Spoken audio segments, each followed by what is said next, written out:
I know that we have all of you in this room have had some exposure to this topic of generations, and so you are aware of how quickly this usually goes to a negative place, where inevitably we talk about who had to climb uphill both ways in the snow to get to school, and who is an entitled brat, and those seem to be the only areas where we're allowed to exist. But obviously these are not real reflections of our relationships. And so as you'll see throughout this, I'm not trying to be overly Pollyanna, but in my research, I do focus on the organizations, the communities, and the leaders that do a great job with this, and what we can learn from that, how we can replicate these multi-generational environments. My academic background is in sociology and demography, and so somewhat different. We'll also be looking at these trends from that sociological lens. I'm going to get started on the ground level, just to look at who the generations are today. And if you're up for it, I do sometimes like to get a little temperature gauge for who I've got in the room, but if you want to bump yourself down a generation or whatever you want to do, that's fine, no one will tell. We have our baby boomers, born between 1946 and 1964, a big group of 80 million. Do we have boomers in the room? Great, okay. And then we have Gen X, born 1965 to 1979, a smaller group of about 60 million. Okay. Oh, look at that, Gen X pride. Usually skeptical Gen Xers don't believe anything I say until I talk about you or your children, so, and we'll get there. Millennials, 1980 to 1995, about 82 million. Okay, some millennials, okay. There's a little bit of millennial pride. I think my favorite thing that happens right now is some of my clients still think millennials are like 12, and I'm like, we're 40 and drive minivans. So we'll have a little bit more of an updated conversation on that front. And then Gen Z, born roughly 96 to 2010-ish. Those dates will probably change. Okay, great. So you guys are representing 75 million people. Does anyone feel like they have 1 foot in one generation and 1 foot in another, kind of right on the cusp? A lot of people. So in the original sociology textbook by Strauss and Howe about generations, there is a chapter dedicated to you. It's called Cuspers. And essentially what research found is that people who sit in between two demographics, you may feel like you're not part of the generational conversation, but in reality, you play an important role in communicating. Oftentimes, you can understand both perspectives, see both sides. You may find in your family or in the workplace, you're doing a lot of translating, a lot of mediating. So you are generationally bilingual. You can add that to your LinkedIn profile and make way more money. It's super lucrative. And the other thing to know, of course, is that these dates are just a starting place. It's not like anyone goes to sleep on December 31st of one year and someone wakes up January 1st of another year and is a different species. What we're really looking at here, the academic backbone of generational theory, is looking at events and conditions from our formative years. And our formative years are roughly our teenage years, and it's during this time in brain development where we're coming to terms with the world around us. And so what's happening in the world at that time, it has a lasting impact on how we view things like work ethic, risk, social justice, politics. We all remember being teenagers. Some of you may be raising teenagers, and if that's the case, I'm genuinely sorry. But it's this period of brain development where teenage angst comes from. So perhaps your whole life, your parents tell you to think a certain way, act a certain way, vote a certain way. You reach a stage, you decide you're going to do it your own way. And it's that period of brain development that we study how these shared experiences result in behavioral patterns and consumer trends. And this area of study, it's rooted in sociology, not psychology. But both schools of thought are equally important, especially for leaders. Psychology is looking at who you are as an individual, your unique brain, your relationship to your parents, the way you practice religion.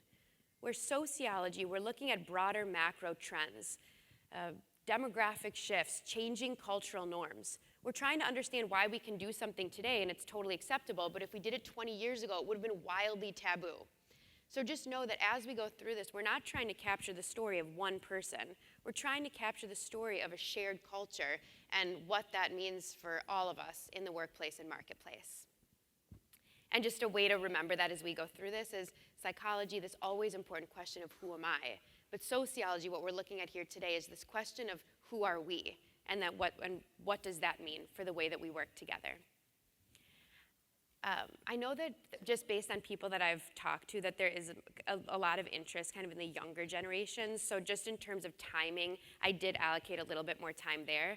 But I am going to start here with the baby boomers. And so if anyone is up for it, if any of the boomers just want to shout out kind of loudly any of the events or conditions that you remember from your formative years. Kennedy assassination. I couldn't hear that one. Watergate. Landing on the moon. Martin Luther King. This is good, guys. Sometimes it's like sex, drugs, and rock and roll. No one can remember anything else. So I fill in some gaps. That's great. Thank you. I'm going to use landing on the moon, actually, as an example to show you how this area of study is conducted. But one thing my team and I will do is we separate our focus, when we're running research focus groups, we separate the focus groups by generation, and into each focus group we'll bring an institution or an ideology and ask that generation to talk to us about their first memory. So I'll use NASA as an example. When I walk into a baby boomer focus group and I say, what is your first memory of NASA? Most baby boomers say, landing on the moon. And I asked them what that moment was like, and even now their eyes get wide, this moment of incredible national pride, winning the space race, being taught that if you have the right technology, if you work hard enough, the sky's the limit, anything is possible, and creating some of this momentum for that optimistic and idealistic youth culture that we saw in the 1960s. If I walk next door to the Gen X focus group and I ask Gen Xers, what is your first memory of NASA? What do most Gen Xers say? The Challenger. And you remember that exactly. There was a teacher on that shuttle, you watched it in school, and Gen Xers will say to me, if we could have trusted anyone, we could have trusted the geniuses at NASA, and we were let down. It was a moment of disappointment. Side note, there are good things about being a Gen Xer. We just haven't talked about any of them yet, but we will, for sure. But we look for these moments of generational juxtaposition to help us understand how a new generation can come up and see the world a little bit differently. But for boomers, there was more of that optimism and idealism. Again, since you're familiar with this group, I'm going to move past the events and conditions somewhat quickly, but during Q&A, if we want to go into more, we can. Many years ago, my undergrad research was exclusively focused on baby boomers, and one of the reasons for my interest in this group is that if you study generations from thousands of years ago, one thing that you find is it's rare for any generation to actually see the fruits of their labor. So typically what happens is you work hard to create change, and then you die, and hopefully your children get to experience that change. And that sounded less morbid in my head, but that's sort of like the cycle of change. But boomers grew up, it was the largest generation in American history. There was the bull market of the 60s behind you, and the world was looking at boomers saying, if anyone's going to change the world, it's you and it's now. And so we started to see some of these changes happen in, historically speaking, in a relatively short amount of time. And again, during Q&A, if we want to talk about some of those lasting impacts of stagflation in the 1970s, we start to see some of the longer-term impacts of a booming population with an infrastructure that couldn't support it, the oil embargo. We can go into all of that as well. But the main piece here that I want to address in terms of the workforce side is this time of transformation that we're seeing right now. We've got 10,000 baby boomers turning 65 every day.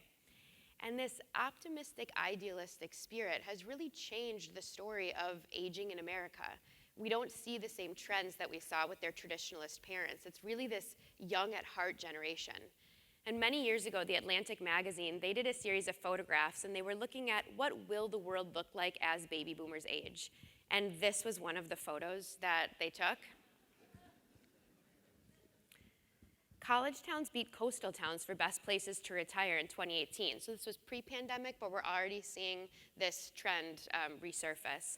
I do a lot of work in economic development, and it used to be that places like Palm Beach and Palm Springs were fighting for high-end retirement dollars, and now they're competing with Austin, Texas, Raleigh, Durham, Madison, Wisconsin, as people, as they age, say that they want to be in cities that are more walkable, have better food, better art, more access to higher education. I might need a different, oh, there we go. Between 1990 and 2015, there was a 90% increase in education spending among the 50-plus demographic. And when Oxford Economics ran this, they took out money being spent on children. And so what this tells us is that in 1990, it was almost unheard of for someone over 50 to engage in higher ed. And by 2015, this had increasingly become part of the story of aging as people had some of the time to engage in these type of intellectual pursuits. And I bring this up for a few reasons, and then we'll talk about some of the impacts of the pandemic.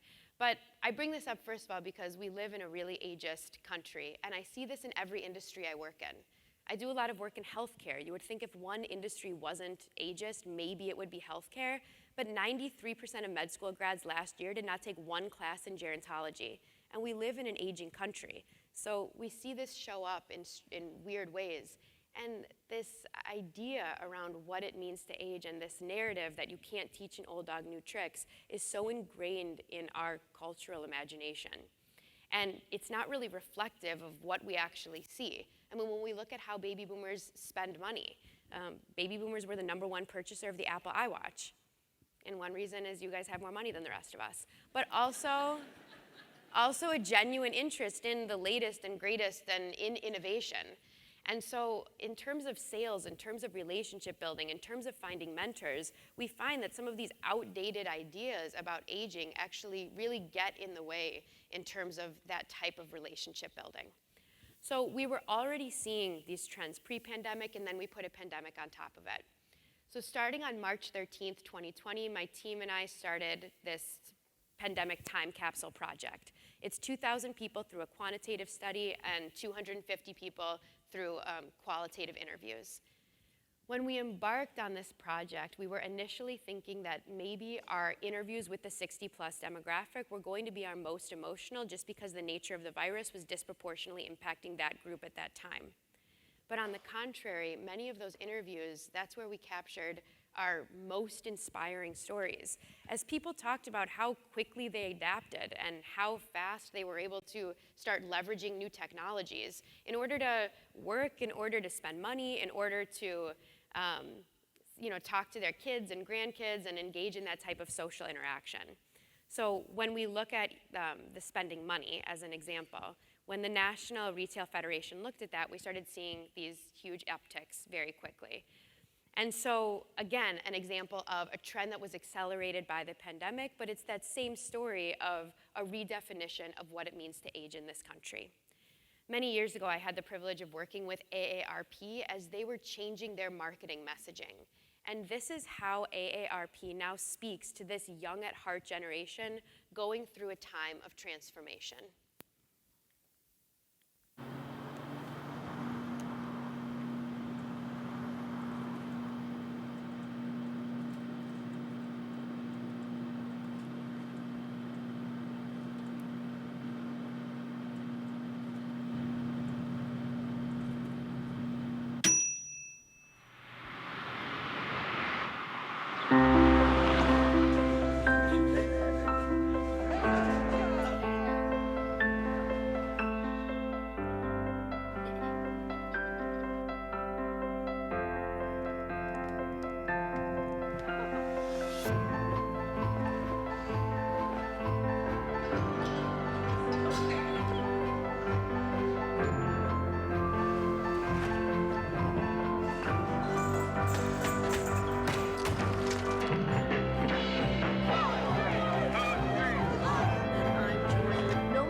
If you look up this hashtag Disrupt Aging, you'll see that there are thousands of people who have uploaded their own stories of encore careers, unconventional retirements, and it's a good place just to keep track of how this story is evolving.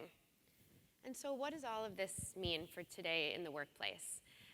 The first is just understanding the reality of aging and kind of getting out of our own way with some of these ageist stereotypes that really do hinder relationships in the workplace.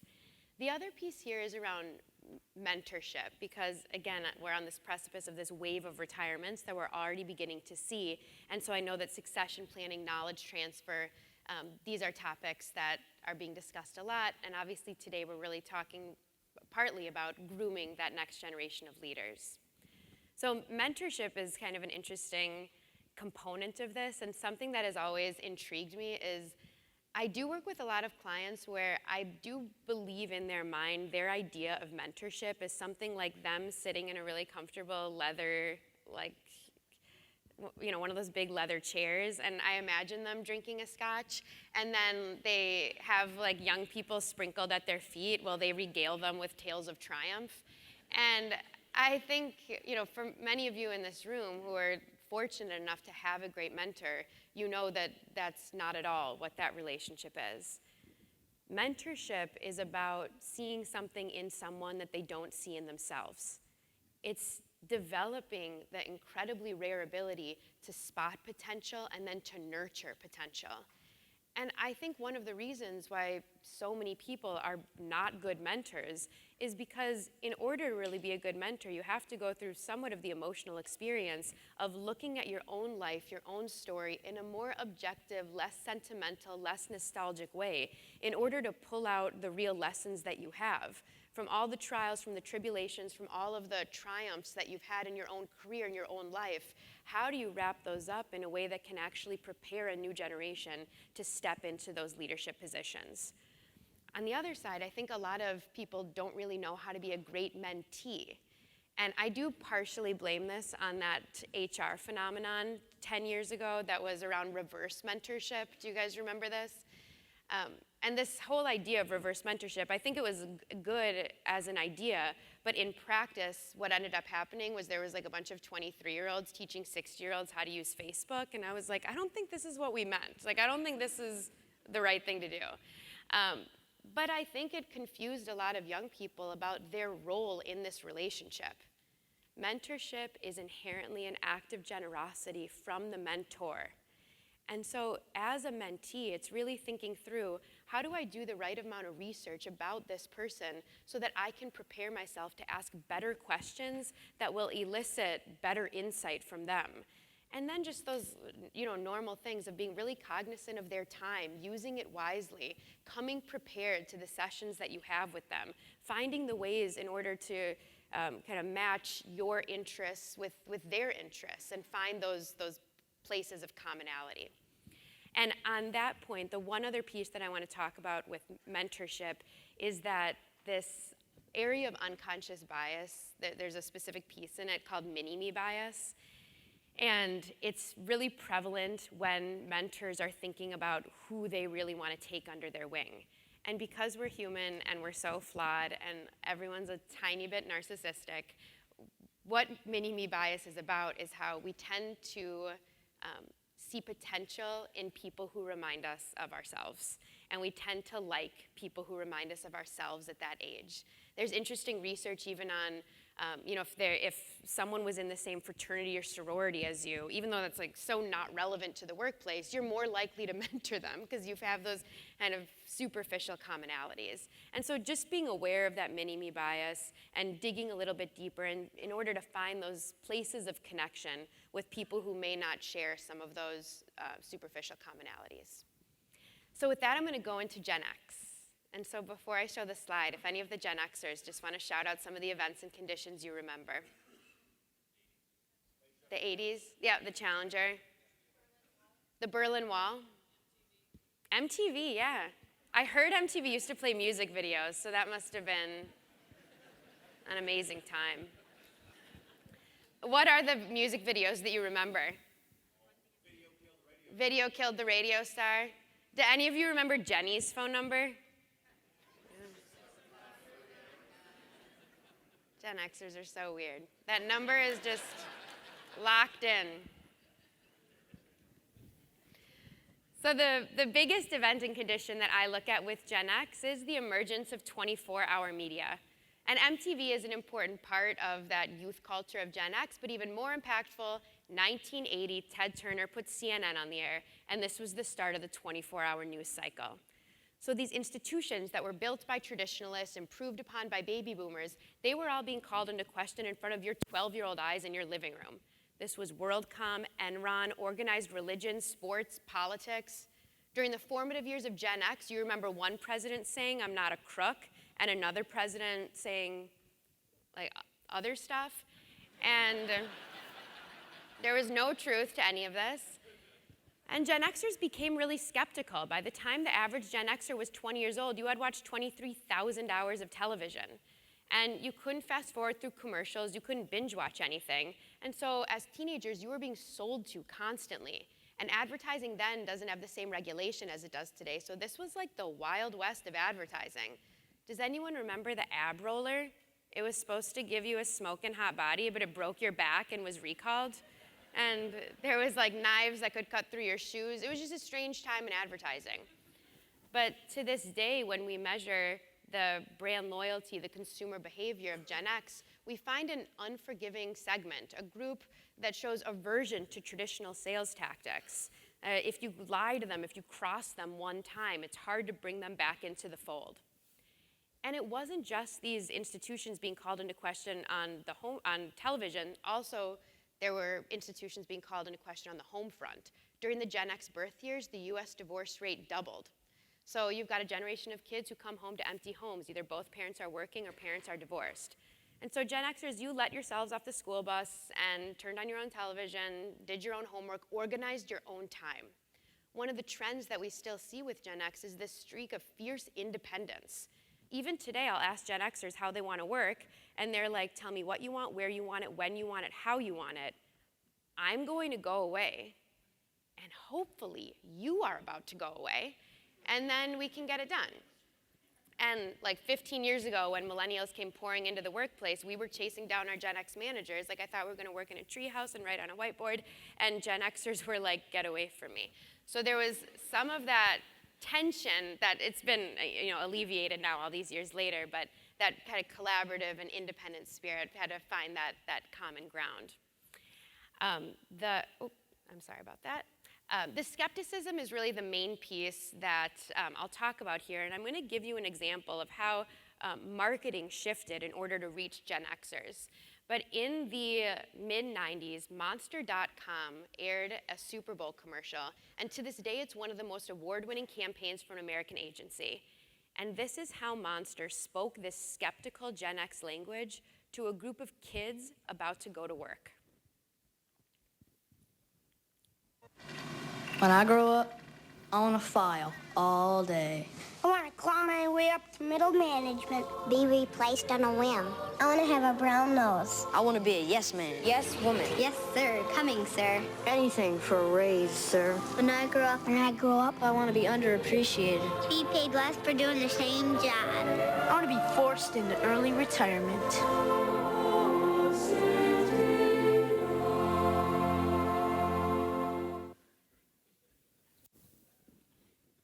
You don't really know whether to laugh or cry after that one. It's like an emotionally confusing commercial. You will notice now, if you even just see the tonal difference between that AARP commercial and this commercial, you'll see it now because I'm pointing it out. But when brands are going after baby boomer pockets, they typically do lean more into that kind of optimistic, idealistic tone. And then this type of dark, weird humor is typically what they use when they're going after Gen X pockets. A couple trends here, and I want to make sure that this is really clear. These are trends, not traits. So I'm not saying that everyone born between this date and this date is this, but we're looking at observable behavior in longitudinal studies. We did start to see this uptick in skepticism as Gen Xers moved through the marketplace. Independent, entrepreneurial. This is the most entrepreneurial generation.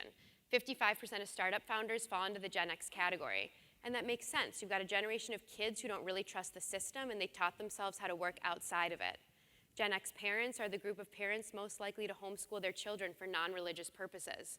So again, we see some of that skepticism towards the public space and that independent spirit taking that into their own hands. The skepticism is the main piece that I'll talk about here because it has the biggest impact on workplace communication. But one thing that we have found is this skepticism created a fairly specific style of communicating. Honest, direct, unfiltered. I lovingly say that Gen Xers have like a very sensitive BS-o-meter. And I remember my first time coming head to head with this style of communication. It was very early on in my career. It was on day 12. And I had done my undergrad and my master's all around sociology and social theory, and I sort of felt like on day 12 I pretty much got it, and I should start to implement change because that was appropriate. So I got a meeting on the books with David Stillman, who was my then boss, my now mentor, and I idolized David. It was his original research that got me interested in this area in the first place. And David could be the poster child for Gen X. Very direct, honest, unfiltered. And I didn't really know that going into this meeting. So for reasons that I still can't totally understand, I thought this meeting was going to go really well. I thought he was going to be like, wow, you're so smart, and I'm so smart for hiring you, and I'm going to mentor you, and we're just going to hit the ground running. So it was really realistic. I get into this meeting with David, and I don't get 2 seconds into my first idea before he stops me and says, what kind of research do we need in order to get this done? Is this domestic? Is it international? Can we run it in-house? Do we have to meet up with an outside market research firm? What void is this filling in the marketplace? What kind of clients do we go after with this? And I am physically getting smaller as he's asking me these questions. And the meeting ends when David says, I wouldn't call these ideas. These are more just words you know that you've put together. And it was so brutal. And I ran back to my office right before I burst into tears, and who do I call? My mom. I'm 22, I call my mom. And my mom, who's sort of a classic baby boomer, she was like, well, maybe David's stupid and you're smart. And I'm like, no, that's not what just happened. But it was in that brief interaction with David where I learned something critical about what I am responsible for when I'm communicating with him. And I need to be able to anticipate and prepare for his skepticism. And so even now, he vets most of my material, and before I present him with anything, I need to write down the 10 questions he might ask me, and I better have research-backed, fleshed-out answers to those questions. And if there's something that I don't know, I have to feel comfortable saying, I don't know, I'm gonna find out, I'm gonna get back to you.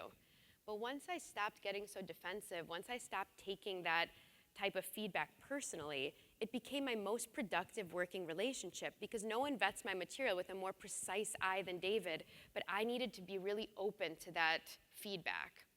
And I bring this up because a lot of times these conversations around generations in the workplace are very youth-focused. And it's a lot about how does everyone need to change in order to accommodate the needs of a 22-year-old. And after decades of having this conversation, what has been very clear is that doesn't create any type of sustainable change. Everyone's got to bend a little bit. And so if David kind of resonated with you as an individual, I think it is important for leaders and managers to really think about what is the type of communication that I hear the most clearly, right? What are the ideas that I hold on to easier? And then how do you arm your teams accordingly, right? To say, this is how I would like ideas vetted before they hit my desk. This is the type of communication that I am most responsive to. And so you can arm them almost with this user manual of how they can succeed under your leadership. The last thing that I want to mention here is their life stage. Every generation of middle-aged Americans since 1980 has been referred to as the sandwich generation, and it's referring to that life stage where you're caring for aging parents on one side and school-aged children on the other. Take the pandemic out of it, and I already felt that Gen Xers were in a particularly precarious situation with this life stage. The illnesses ailing their parents are chronic, long-lasting, time-consuming, and very expensive. And on the other side, this is the first generation of parents to navigate the teenage years with social media. And then you put a pandemic on top of it. There's elder vulnerability on one side, childcare disruptions, and virtual school on the other. And this is also the group in their prime earning years. Our interviews with people in this life stage were our most emotional. There are a lot of people right now who are trying to figure out, how do I be a good leader to my people and a good child to my parents and a good parent to my children? So a couple ideas here for leaders. The best gift that you can give someone who is in this life stage is the gift of their time back. And I know that the workplace is always at these conversations around like these meetings that really could have been an email and blah, blah, blah. But I think really thinking through, like, how are we really optimizing people's time? You know, utilizing it in the most effective way possible so that we're reaching our goals, we're creating the cultures that we want, but also showing that empathy, being cognizant for what people have on their plates right now. Even in written communication, you know, making sure that we're prioritizing clarity over brevity. one of the things that we've seen just as more communication has gone virtual is that most of us are not good writers. And so in these emails, it is, looking them over again and really thinking through the person who's opening this, do they know what this is in regards to? Are there clear next steps here? And making sure that it's clear, because one thing that we have learned during the pandemic with communication is ambiguity is almost always read negatively. And so the more that people are trying to figure out, what did my leader mean by this? What did my what did my team member mean by this? It spirals out of control and becomes this incredible waste of time. And so just thinking through that as you move forward. So with that, is there a real bird in here, or is that just like the sound of the, it might just, okay, if there is like a bird coming towards me, if someone can just give me a heads up, because that actually has happened at a speech before, and now it's like my greatest fear, and I'm like hearing a bird, so. I'm gonna go into the millennials now, and we have a lot in the room, so if you guys just wanna shout out some of the events and conditions that you remember. 9/11. O.J. Simpson trials. Clinton. The steroid era? Oh, okay. That one hasn't come up before, but that could be big. AIM, yeah. The other day, someone in an audience yelled out chat rooms, and I was like, how creepy were you? Why were you in chat rooms? You guys remember Napster? Remember when they told us we could no longer steal music, and we were like, how dare you? This is our right. The biggest events and conditions that I look at with millennials fall into one of two categories. One typically has to do with how violence was experienced, and the other has to do with social media and the internet. And I'll start with technology because it's impossible to talk about millennials without talking about this very strange moment that we walked into at the dawn of social media. And it's one of the biggest differentiators between millennials and Gen Z is how much social media transformed between those two groups. Because for millennials, this beginnings of social media, they were ad-free, they were adult-free, the technology was too new, and we were too young to know that we were for sale. And so we didn't grow up with these concepts around the attention economy and data privacy and things like that. And because of that, a lot of these platforms were really able to become these havens of the youth experience. And we didn't have sophisticated algorithms that were curating the experience for us. And so the early internet, the early social internet, was really entirely created and curated by millennials, which is why this millennial aesthetic remains such a component of modern culture. But this ability to influence and be influenced remains something that we still study with millennials, especially as so many of them have entered parenthood. On the other side, we look at how violence was experienced. And every generation has had more than their fair share of violence. With the millennials, we do look at the beginnings of the desks next to us. And of course, this is 9/11, it's Virginia Tech, it's Oklahoma City, it's Columbine. And there are a lot of psychological studies that have been done to try to understand how this interaction with violence at a young age impacts the psyche of youth. But one area that it impacted in the late 90s was our public education system. After Columbine, there was an influx of funding that went into schools for things like guidance counselors. And these guidance counselors weren't there to get you out of biology, they were trained in trauma. There was a recognition among the Department of Education that there were 12-year-olds who were scared to go to school, there were parents who were scared to send them, and they needed some type of institutional response. And so you think about that from a generational perspective, how different that is.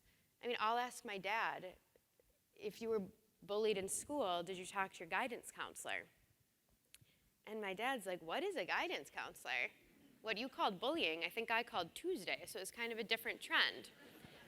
But we had 82 million kids coming through a school system that fundamentally changed. And there were more adults around telling you to speak up, that your voice mattered, that it kind of put this premium on youth voices at that time, and it funneled outside of the school system. So it wasn't just guidance counselors and teachers, it was priests and rabbis and coaches and mentors, but no one was doing this more than our baby boomer parents. Baby boomer parents and millennial children have this very close relationship. And part of the reason for that is this backdrop of violence created a cultural moment where parents felt like they needed to hold their kids a little bit closer. But another reason for this closeness is many baby boomers wanted to have relationships with their children that they typically did not have with their own parents. So I am curious from the boomers in the room, what are some things you could not talk to your parents about? It's usually either sex in unison or no one says anything because you still can't talk about it. They're like, don't say anything. If I ask you to reflect on your relationship with your children, would you say that those are more open relationships, kind of more on the table in terms of what you can discuss? So that the change in the family structure in the 1980s, we really can't underestimate what a profound impact that has had on American culture, where somewhat quickly we shifted from a society where children should be seen and not heard to a society that put this premium on youth voices, this collaborative family structure really changing what these nuclear families started to look like. So as a result of these different events and conditions, of course, we see some different trends. Oh no. Do you want me to stand up here? Is that better for it? Okay, I'll try that. I'm not going to go into all of these, but if there's questions, we can chat about them. More collaborative. You know, part of this came from this collaborative family structure, some of it from social media, which is inherently a piece of social tech. But this is also, I do a lot of work in K through 12 facilities, and it was during the formative years of millennials where we shifted our classroom structure from a lecture style to sitting in groups of 4. And one of the reasons for that is the reigning research at the time said that if you put kids together in this configuration, they'll have better conflict resolution skills, they'll be better collaborators, and in many ways that's what happened. Empowered, which can sometimes translate as entitled, which we can discuss. Networked. Risk aversion we measure with investment patterns and entrepreneurial rates. Investment patterns for millennials are overly cautious based on age, and entrepreneurial rates are low. In search of meaning, every generation is in search of meaning, but we did see in that haze, in that kind of post 9/11 haze, there was this reprioritization about the role of work in our lives, and that's similar to what's going on post-pandemic, right? We saw a similar reshuffling of talent after 9/11, and so again, during Q&A, we can talk about some of those similarities and what we can learn from that post-9/11 reshuffle. But this emphasis on, if I'm going to do something, I want to do something that matters, really came out of that post-9/11 haze. The last piece here that I want to talk about with millennials is their life stage. So I'm going to actually specifically focus on the rise of dual income households and egalitarian marriages. But a couple of disclaimers here. The first is that the secondary research currently available to me is primarily on heterosexual couples, but I recognize that there are many different ways to create a family. Also, I'm looking at homes, this piece of content, I'm looking at homes that have 2 parents, but it's important to note that America has more children growing up in single-parent households than anywhere else in the world. So again, during Q&A, we can discuss that as well. But this rise of dual-income households. So in 1960, about 25% of households were dual-income, and by 2018, that was 66%, and predicted to go up from there. And I use a picture of Jay-Z and Beyonce just because I feel like we can all kind of relate to that type of earning potential. So it just felt relatable. Something that happened is as women started contributing more financially to the home front, men started contributing more domestically. In 1965, fathers spent 6.5 hours per week on household work and childcare, and by 2018, that number jumped to 18 hours per week. And one of my favorite things that ever happened with a live audience is a woman in the front, when she saw this slide, goes, "Well, is this self-reported?" And I'm like, yeah, I mean, it is.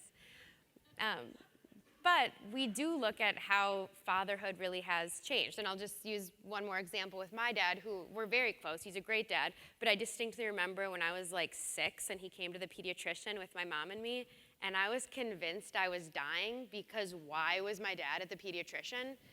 And so this isn't in any way to say that one generation of fathers was bad and this one is good. It's just the social construction of fatherhood changes the same way the social construction of everything changes.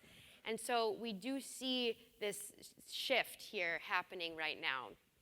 And in 2016, during the Super Bowl, Dove aired their first commercial that is aimed at men.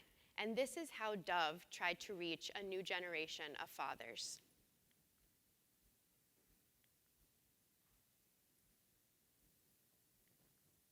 This is so frustrating. Daddy? Daddy?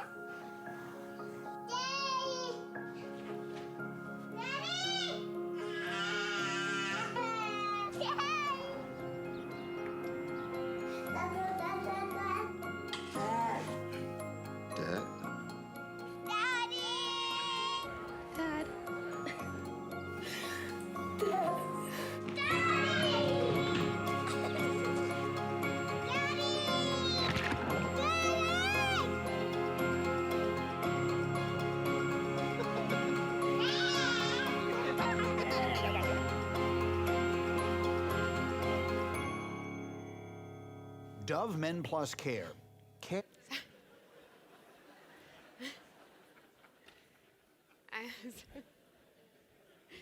my goodness. I'm so sorry. I can't get, is there another clicker by any chance, or I might just so that I can get through this. Sorry, guys. And will you move it back once? Oh, there we go. Okay. I'm sorry, guys. And I did mean to cut it off before the hard Dove sell. I don't like secretly work for Dove.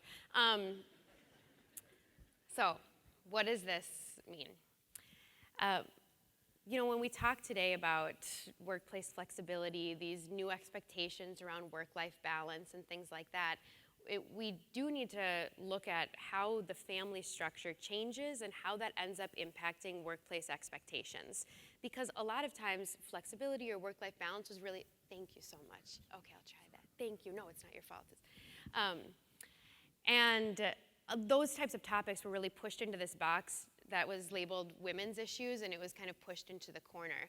But some of these changes that we're seeing in the workplace today, it's not just because of the pandemic, it's also because now men care. And that has really transformed what people are looking for out of their work environments. And so, and in this pandemic time capsule, it's been really interesting to talk to some younger fathers who had some element of flexibility or, you know, sometimes working from home during the pandemic, because it really changes the experience of parenting. For any of you who have young children or had young children at some point, you know that parenting sucks when the only time you are with your kids is in the chaos of the morning trying to get them to school and in the mayhem of the evening when you're trying to get them to bed.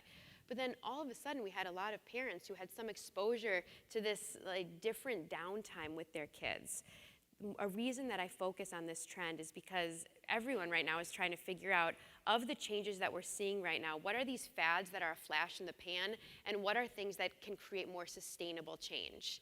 Changes in family dynamics are always the first place you should look when we're trying to look at sustainable changes in American culture. And so that's why we focus on how this has shifted. With that, I'm gonna just go into a couple quick things here on Gen Z, and then we'll open it up for questions. When I am at technical colleges, community colleges, on college campuses, in focus groups with Gen Z, I'll say, 50 years from now, a historian is going to write about this time. They'll write about the events and conditions shaping your generation. What do you think they'll write about? And I hear about the Trump-Clinton campaigns, Trump's presidency, the Unite the Right March, the Women's March, global climate change, school shootings, specifically Parkland and Newtown, social media, specifically Snapchat, TikTok, sometimes Instagram, George Floyd and Black Lives Matter movement, of course the pandemic.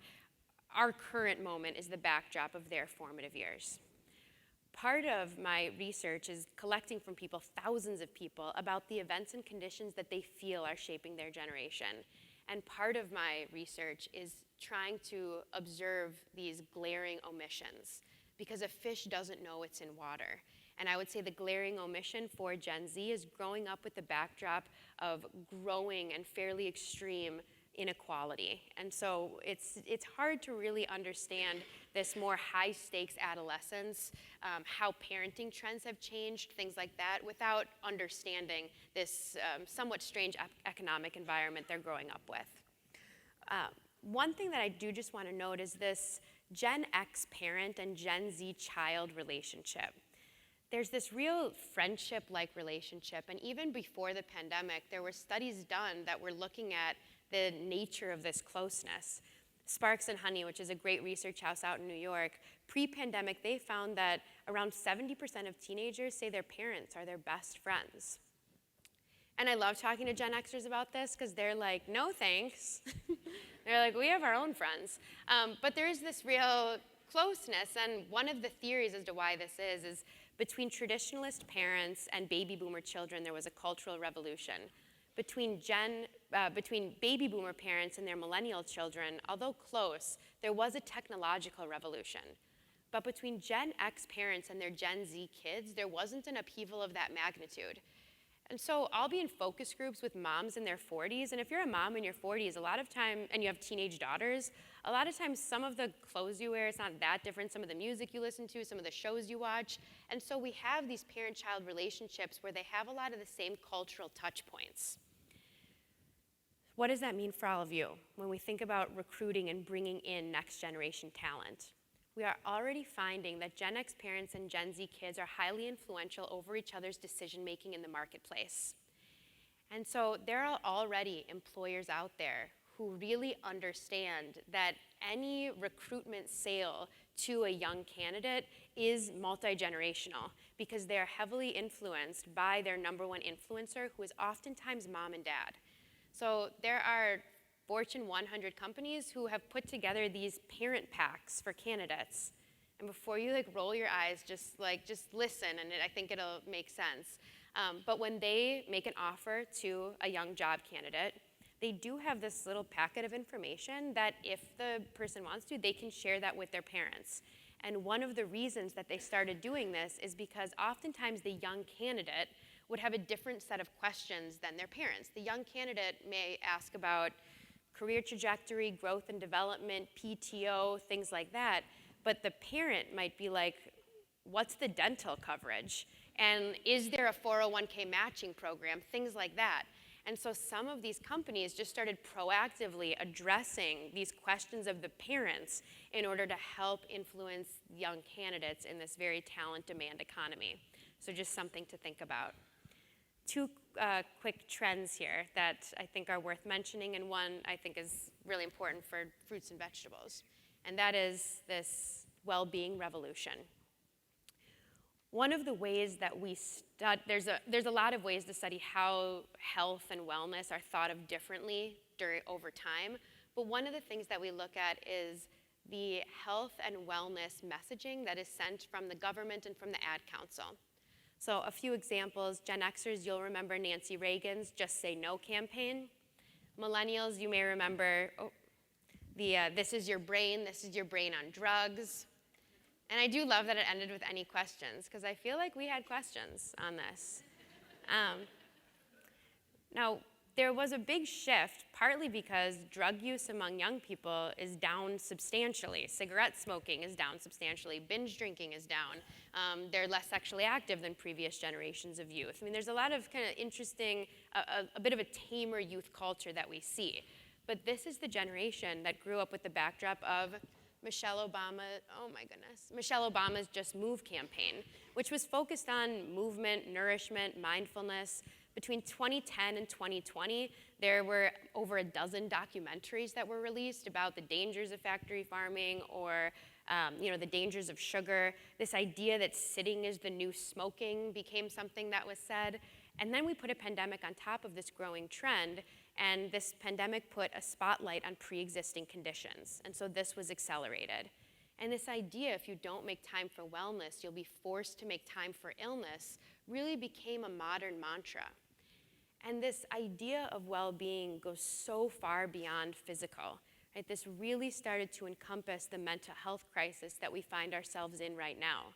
So we did start to see the beginnings of therapeutic language being used in mainstream conversation. Words like toxicity and boundaries, right? This is relatively new, that just people outside of therapy are using this type of language. So in terms of what this means for the future, there's a lot of implications, but I would say for the workplace specifically, this idea that work should in some way contribute to overall well-being is a somewhat new workplace expectation. And the workplace always changes, and I think one of the changes that we'll see is for work environments where people were basically like sitting, for 8-9 hours a day. I think in the not too distant future, we'll look at that as like almost barbaric. We'll really start to see how we transform the way that we align overall well-being with the way that we work.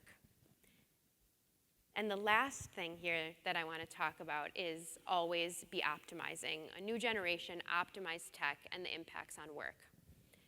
We are currently exiting our obsession with convenience and replacing it with an obsession with optimization. And just so we're familiar with this terminology, convenience is really about involving little trouble or effort. And to make something optimal is to make it as effective, perfect, useful as possible. And I'll give you an example here. So a stationary at-home bike is obviously convenient, right? You don't have to drive to the gym and wait for the machine you want. You can use it whenever you want. But the Peloton, and just ignore the stock price right now, but the reason that Peloton was able to be so disruptive in an already crowded marketplace is because they didn't sell consumers convenience, they sold consumers optimization. And what this tech-enabled machine does is that it collects information about your weight and your goals, and then it sends push notifications to your watch and to your phone and to your computer in order to not just help you exercise, but to help you actually advance, to help you reach these personal records in order to reach your goals. And so the whole building of it was really focused on not how do we make a more convenient way to work out, how do we make a way that we can work out in a more effective, perfect, useful way. And this idea of optimization has really transformed some of the other trends that people have been discussing. One of those is this trend of personalization, right? Of this idea that, the customization. And originally, when personalization became this big marketplace trend, there were some theories that this had to do with what's now kind of referred to as like the snowflake effect. This idea that people think they're so special and so unique, and they would like their marketplace to reflect back to them their own uniqueness. But that is not what drove personalization in the marketplace. It was optimization. And I'll give you an example. Earlier this year, I was doing a project for a big vitamin company, and I was interviewing their top executives and asking them about the trends that were impacting vitamin sales. And some of it was the normal stuff, COVID-related stuff that you would expect. But I also heard a lot of kids today think they're so special. They would never buy just a effective and trusted multivitamin off the shelf. They want their own special little box of vitamins for their own special snowflake-like bodies.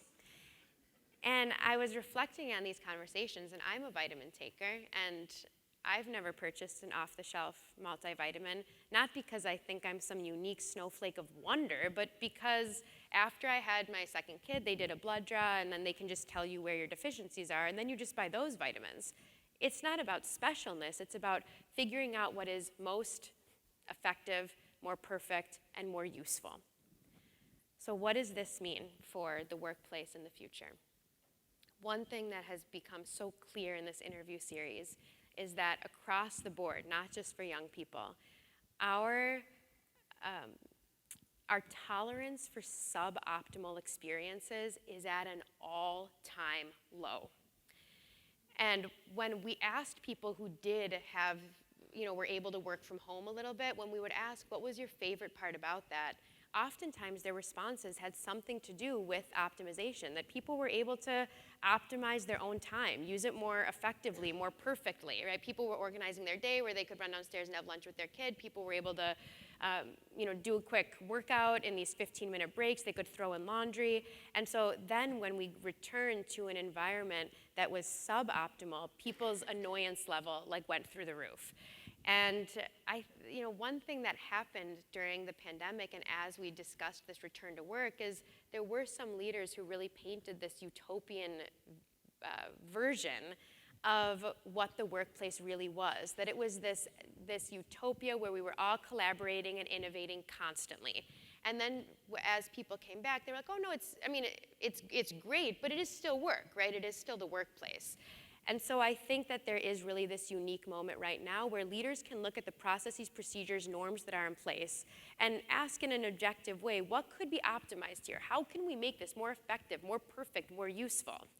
And in those times when we're all together, how do we make those more meaningful? How do we make these moments of connection and collaboration better suited to actually meet the goals that we're trying to achieve? In terms of training and developing a new generation, the one piece I would want to say, and I hear this often from college professors, is having some training on where we really lean into those more suboptimal experiences. Innovation, sometimes meaningful relationship building, those types of things need some time to breathe.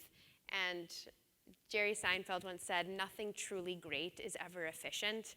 And I think about that sometimes whenever you're working on a creative endeavor. And so for those of you who are bringing up that new generation, it is finding that balance between how do we make things more effective, more perfect, and useful, and then where do we lean into these suboptimal experiences in order to give the white space that is necessary to build the cultures that we want. So with that, I will, we have some time for Q&A here, and I do have, sorry, will you press play again? There are microphones here, and then I'll give you like a little summary at the end, and just know that you will have a PDF summary of this presentation. It's 4 pages, data highlights, takeaways, recommended reading, anything like that. But we can open it up now for some questions.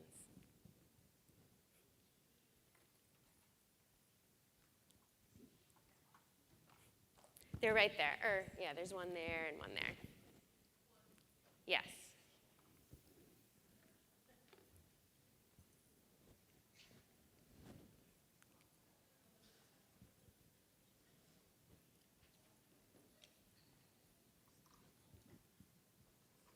Hello.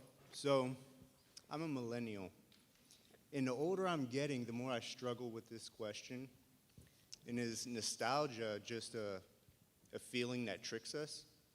And if so, should we embrace the now to be a better leader and potentially more relatable? That is a great question. I don't think nostalgia is one of those feelings or concepts that is good or bad. I mean, a lot of times it can actually, that's what can like build camaraderie with people too. I mean, we see this all the time when people think about what they did together, and even part of this presentation. I mean, part of the way that I construct this is to tap into some of those pieces of nostalgia so that we all feel that connection to each other. I think when it does get dangerous is when instead of feeling like that sweetness of nostalgia, we try to replicate what we had. And when we're holding on to what that was with white knuckles, that's what really prohibits growth and change and things like that. But that I don't think nostalgia always means that change cannot happen. It's a matter of how you remember it and what you do with that and how you can still find something meaningful and sweet and a part of who you are without letting you dictate where you go from here. Thank you. Thank you. Thank you for your time this morning. I am very interested because when you were talking about generations and leadership, the assumption was that an older generation would lead a younger generation. But can you talk a little bit about how younger generations that have older people under their purview, how that might affect them? That's a great question. I think that this isn't like generationally specific. Part of it is just, how do you really showcase respect? And I will say that some of those ageist attitudes, I mean, when I conduct interviews with young leaders in organizations, there does seem to be a huge difference in the young leaders who believe to their core that everyone is capable of change, that everyone is capable of growth, that everyone is worthy of tackling new problems and new ideas, that everyone has the capacity to innovate. And oftentimes those are the young leaders who can get this group around them who would walk on fire for them. But I think there are other leaders who already walk into an environment having these preconceived notions about who is capable of what and who wants to do what.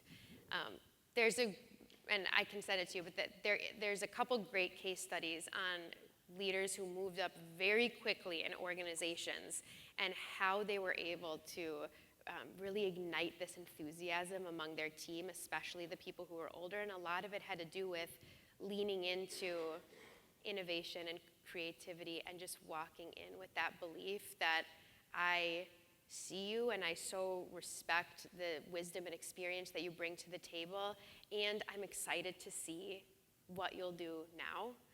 So I think that's one of those big pieces. And then just like the baseline of being a human person is just being really respectful. And letting someone know that the track record that they have is seen, and that the things that they have endured and been through in the workplace are recognized. Awesome, thank you. Yeah, thanks. Yeah. Hi, my name is Patrick Kelly. I'm a millennial. I was gonna say you had. By the way, you guys don't have to No, identify I had yourself in that way to. if you don't want. I want to get up and be like, "Hi, Okay. everyone. I'm a millennial." No, I was gonna say you had a few good things, but everything you said was fantastic. I thought everything was right on point. The things that stuck with me were, we're teaching the next generation all of these things, like you said, 401ks and how to go into an interview. And we're teaching them so much that they're getting educated to the fact that now they're switching jobs every 2 to 3 years. And we're starting to see that now in our community. We're saying that, the last generation, which is the millennials, were kind of like, yeah, they were hands-on, but they weren't, right? So we're making that switch, and we're seeing a lot of good talent move every 2 to 3 years, or even sooner, because it is about them, right? They're doing what's in the best interest for them, because as parents, right, that's what we're teaching them. Yeah. So my question to you is, what advice would you give our industry as a whole that are seeing a lot of these new generations that are switching 2 to 3 years, and showing us that it's not so much as bad or that it is good? Yeah, that is so tough, because I know that in those acts of generosity where you're really trying to bring someone up, that that can be emotional to look at what you've invested and then see it walk out the door. I do think in general onboarding needs to be thought of a little bit differently in order to actually get an ROI out of people before they leave. And so really thinking about how do we ramp people up to a point of contribution faster? So I think that is part of it. And then, and I don't know if this makes it better or worse, but just the recognition that the marketplace rewards job hoppers. That's kind of our biggest problem right now, right? When you look at how people move up in a company, how people get bumps in salary, it is that. And so sometimes it's just having a little bit of that understanding or empathy that people are motivated by what the marketplace incentivizes. And this is just where we are in our economic moment. And so that is part of it. I will say, just from a retention standpoint, since September of 2021, my research has really focused on people who have made job changes since the pandemic began. And I'll make it available to you. There's a report coming out in the spring that's a meta-analysis of the peer-reviewed research about job change trends, and then it's overlaid with 100 interviews. But this is one insight that I think is worth sharing. Is there's always been this saying that people don't leave a bad company, they leave a bad manager. But I do think that can also be changed a little bit, that people, they don't leave a company, but they do leave a company that tolerates bad managers. And that is something that has come up again and again, where people will be like, I actually really like my manager or whatever, but there's a couple of these people who work here, and they suck, and they're mean, or they're not good managers. And the more that those types of people are tolerated, the more that it sends a signal to young employees that this is what we're fine with, that we're okay with this. And that's been something that has just come up again and again, so something worth noting. But I hope I answered the question in terms of, I think the biggest thing that will have to change in the workplace is ramping up onboarding, earlier contribution, so that there is an ROI before leaving, and creating alumni networks, because a lot of young people, they'll jump around earlier, go to see if the grass is greener. It usually is not. And so we see a lot of boomerang employees. So once they have a spouse in a house, and a spouse in a house are the things that are best able to tell us about retention. So if they have that, and then they come back to you, you've got someone who already knows you, knows the organization, is already ramped up, and you can tap into that talent. Love it. Thank you. Thanks. Yeah. Good morning. My name is Kat Gipe-Stewart. Continuing off Patrick, looking at Gen Z, and this optimization is often seen as laziness from older generations, rather than actually more efficient, possibly. Yeah. How do you bridge that gap between older generations who are retiring and hiring these people and maybe wanting them to leave and not liking that cultural change in a company, instead of harnessing that really fantastic energy and keeping them? I love that question. I think something that having generational context for this work ethic debate is valuable, because every generation felt like the younger generation didn't have a good work ethic. And I'll just give you this personal example. My dad works in finance. From my earliest memories, he's worked like 80 plus hours a week. But his dad, my grandfather, worked on a farm in northern Minnesota. And do you think my grandfather thought my dad had a good work ethic? No, he was like, you work inside, like sitting down. That doesn't really seem like a good work ethic. And so, the way we work and our relationship to it is just constantly evolving. And so sometimes just understanding where that comes from. And there is this element of generational hazing that is very human, this idea that you can't have what I have unless you go through what I went through. And that is something that gets ignored. I'll talk to older workers, and they will tell me about the dance recitals, the softball games, the anniversary dinners, all of these things that were missed in order for them to reach where they are in the workplace. And then they're like, and then we have 24-year-olds like wanting to work from home every day. And so on both sides, there does kind of need to be this recognition of like, there were sacrifices that you made at that time that we are grateful for, that, that we see. And then on that younger side, hopefully this helps. And even just reframing, like, you've got a generation that has grown up in a very different tech environment, and when properly leveraged, this can be a huge gift in a way of really thinking through, how do we make things more effective? And I would focus more on the word effective than the word efficient. That's just like a small kind of diction thing, but those pieces I think would be most beneficial. Thank you. Thank you. Yeah. Good morning. Morning. Thank you for both a very informative and entertaining presentation this morning. I was waiting for the bird to get cued in to keep the excitement going. My name is Greg Kirkjohn. I am technically a boomer. Because we're allowed to, I identify with Generation X. Well, I was born December 29th, 1964, so I'm right on the cusp. And I argue with my kids all the time because they dismiss, almost 6 decades of knowledge and experience that I've gained on this planet by 2 simple words. And for the boomer parents in this audience, you'll know, they go, okay, boomer. Yeah. And they just walk away. Yeah. Right? My question goes back to your presentation, though. You were talking about fish doesn't know it's in water, Gen Z. You said there's omissions in every generation. In this generation, for Gen Z, it was inequality or inequities. Yeah. Could you characterize that for me? Yeah, it's this growing wealth gap and this like more competitive young adulthood. And so like economists use the term like generational mobility index to look at how one generation would fare compared to their parents. And so like for baby boomers had a 90% chance of out-earning their parents. And then for Gen Z, it's about 50-50. And so we see that big change. When we look at how things have changed in higher ed,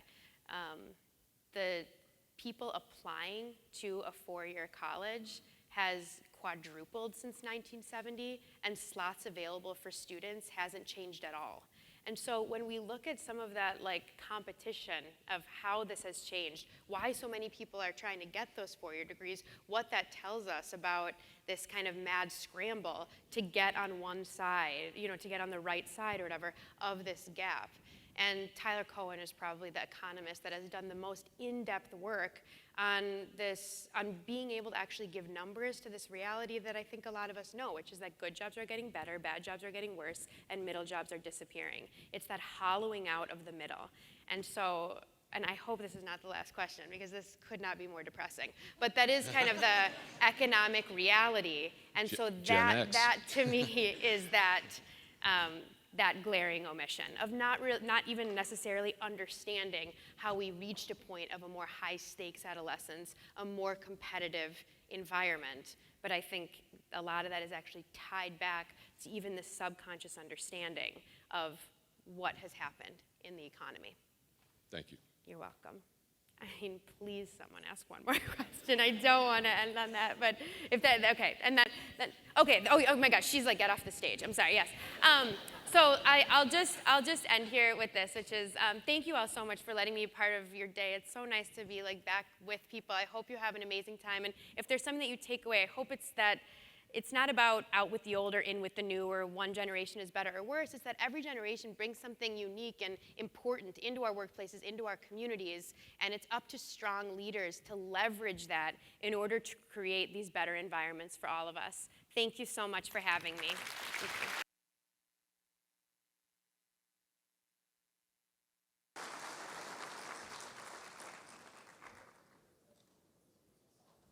Thank you so much, Kim. What a great way to kick off our morning. We're going to ask everybody to step out of the room and go enjoy the refreshment area. We have about a half-hour break while we get reset for a Power of Produce session. Thank you.